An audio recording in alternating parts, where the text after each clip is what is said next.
Stop talking when I'm talking. Sorry. My name is C.V.Akuta.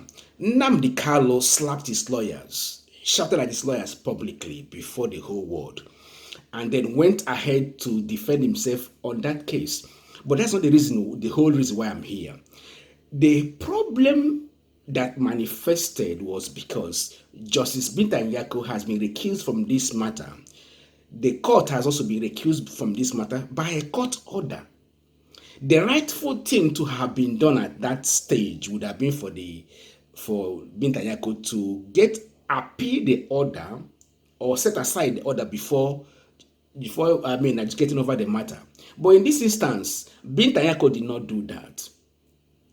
Recall that Nnamdi Kanu had accused Binta Nyako of being biased over his case. Nnamdi Kanu had also gone ahead to write a petition to Nigerian Judicial Council accusing Binta Nyako of being biased over his matter. Then the question is this: why will Binta Nyako insist on adjudicating over the matter you have been recused from? So it is fishy. It's fishy. There's some Binta Nyako has ulterior motive.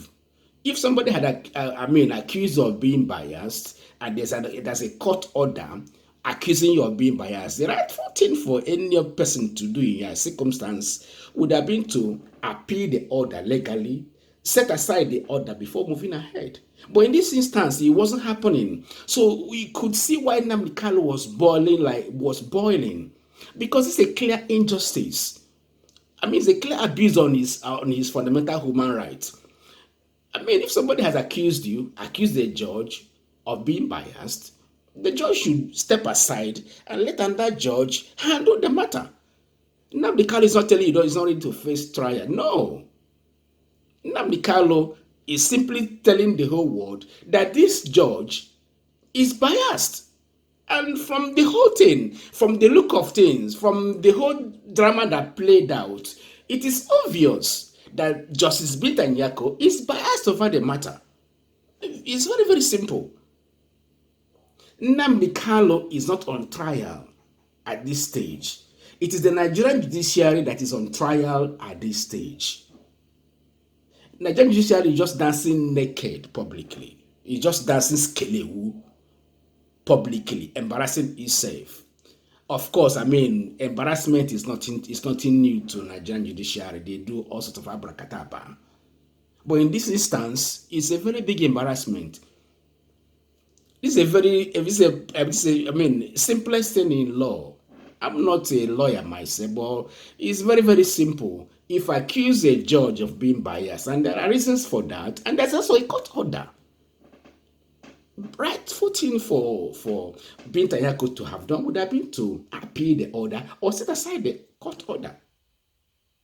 So this Binta Nyako is being used to act out a script. There are some forces behind Binta Nyako using her as a smoke screen to act out a script written for her. However, these people or the forces will be unmasked so that we see their faces. So this matter, from the look of things, from what my gut's feeling is telling me, we end politically. Afenifere, Pan-Yoruba Sociocultural Group, has intervened and appealed for political settlement over this matter. Ohaneze has been speaking about that. Ohaneze has spoken about this, even met President Buhari. They've also spoken to Tinubu.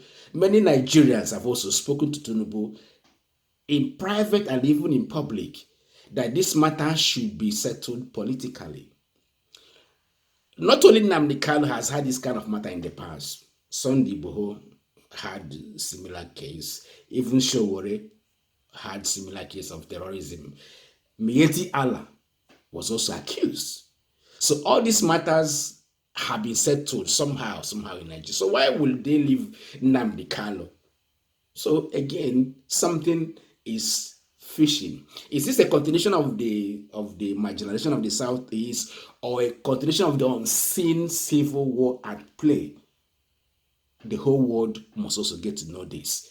Nnamdi Kanu now is not even on trial. It's the Nigerian Judiciary that has been tried over this issue. So let everybody be aware about this. This is a clear case of injustice against Nnamdi Kanu. And an injustice against Nnamdi Kanu is also an injustice against every free citizen of Nigeria. Make no mistake about that. Today is Nnamdi Kanu. Tomorrow it might be you.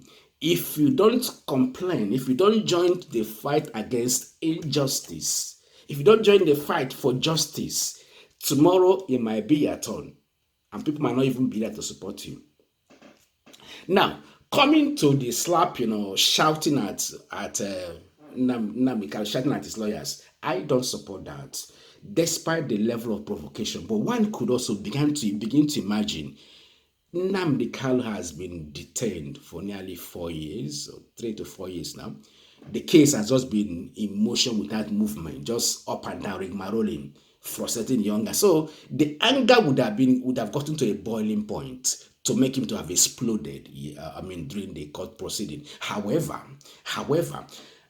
I don't think that was the right thing to have been done, because the lawyers you are shouting at have also, they are human beings, they have also their ego, prestige to guide, So that wouldn't have been the right thing to do. So I'm also using this medium to appeal to the lawyers in charge of this case, not to take things personal, not to be offended about the shouting or the slapping, just kindly consider Nnamdi Kanu's mental state at this point in time. It might not have been normal, considering the fact that he is facing injustice from the Nigerian system. So I want to use this medium to appeal. I also want to use this medium to appeal to President President Bola Tinubu, to consider political settlement. But however, something in me tells me that Tinubu might want to cash out big time with this matter, probably when the time comes, or probably Tinubu might want to calculate his political gains before intervening, or before maybe releasing Nnamdi Kanu. But let us still watch and see. Please, if you have any comments about this vlog, kindly drop them at the comment section. Bye for now, till I see you again. Bye.